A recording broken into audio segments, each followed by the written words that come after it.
So,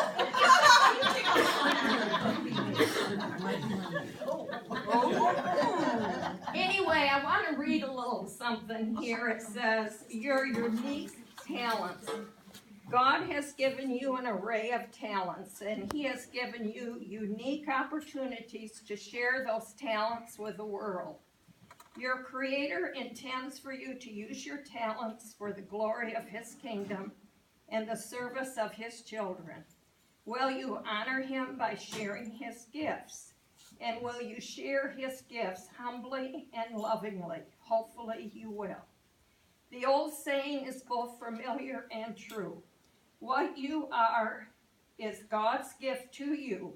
What you become is your gift to God. As a woman who has been touched by the transforming love of Jesus Christ, your obligation is clear.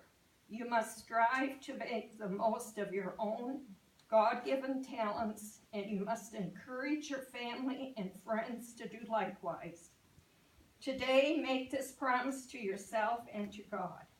Promise to use your talents to minister to your family, to your friends, and to the world.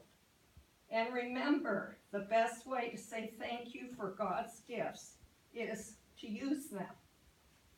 Amen. Amen. So, we'll just say just a few, I'm just going to say a few words. Our Heavenly Father,